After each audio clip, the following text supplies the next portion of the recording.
Menjaga lingkungan bukan hanya angan-angan, tapi tindakan.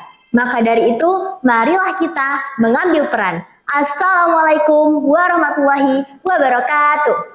Hai, selamat datang di DHBS. DHBS, Show You The Best. Bersama saya, Laili Sabrina Putri, kelas 8C, dari sekolah SMP IT Darul Hikmah Bontang. Banyak dari kita mendengar tentang efek rumah kaca di mana-mana. Yang kita sering mendengarnya sebagai dampak buruk bagi bumi. Tapi apa sih sebenarnya efek rumah kaca itu? Kamu selama ini iya-iya aja atau belum tahu ya? Maka dari itu, ayo kita bahas lebih dalam tentang efek rumah kaca. Efek rumah kaca adalah proses pemanasan suatu benda langit, terutama planet atau satelit, yang disebabkan oleh komposisi dan keadaan atmosfernya. Sederhananya, coba deh kalian bayangin, bumi ini seperti sebuah rumah kaca. Sinar matahari masuk ke dalam rumah kaca, menghangatkan udara di dalamnya. Tapi panas itu sulit keluar karena terhalang oleh kaca nih. Nah, hal yang sama terjadi di bumi. Kok bisa ya terjadi efek rumah kaca? Bagaimana prosesnya? Inilah prosesnya. Yang pertama, sinar matahari mencapai bumi.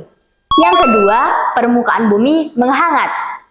Yang ketiga, gas rumah kaca menangkap panas, seperti karbon dioksida atau CO2, metana atau CH4, dan uap air. Yang keempat, panas terperangkap. Setelah kita tahu prosesnya, ternyata penyebab efek rumah kaca itu gara-gara aktivitas manusia dan proses alam loh. Waduh, parah banget sih. Efek rumah kaca yang semakin parah bisa menyebabkan berbagai masalah lingkungan, seperti pemanasan global, kenaikan permukaan air laut, perubahan pola cuaca, dan kerusakan ekosistem. Waduh, gawat nih. Nah, untuk mengurangi dampak efek rumah kaca, kita itu perlu melakukan berbagai upaya, seperti mengurangi emisi gas rumah kaca, reboisasi, dan pengembangan teknologi ramah lingkungan. Teknologi ramah lingkungan itu apa sih? Jadi, teknologi ramah lingkungan atau sering disebut dengan teknologi hijau adalah inovasi dan perkembangan teknologi yang bertujuan untuk mengurangi dampak negatif terhadap lingkungan alam dan mempromosikan keberlanjutan. Contoh nih teknologi ramah lingkungan seperti tenaga surya, tenaga angin, tenaga air, dan bioenergi. Jadi, bioenergi adalah energi yang diperoleh dari sumber biologis, umumnya biomasa.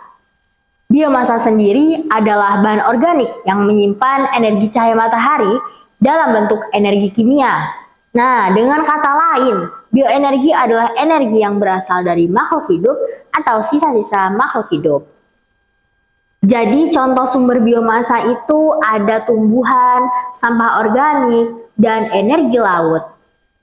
Sekarang aku mau ngasih tahu kalian nih, cara mengubah biomasa menjadi energi. Jadi itu ada 4 tahapan ya. Yang pertama pembakaran, yang kedua fermentasi, yang ketiga pirolisis, dan yang tahap terakhir itu gasifikasi.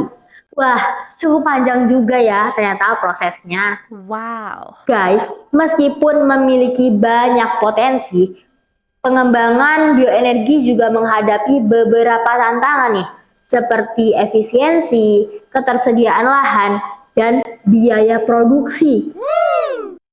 Namun demikian, dengan terus dilakukannya penelitian dan pengembangan, bioenergi memiliki masa depan yang cerah banget sebagai sumber energi yang berkelanjutan. Ini tuh sejalan dengan pilar pembangunan Indonesia Emas tahun 2045, yaitu ekonomi yang berkelanjutan, salah satunya adalah komitmen terhadap lingkungan hidup. Itulah tadi penjelasan tentang efek rumah kaca. Semoga bermanfaat. Wassalamualaikum warahmatullahi wabarakatuh.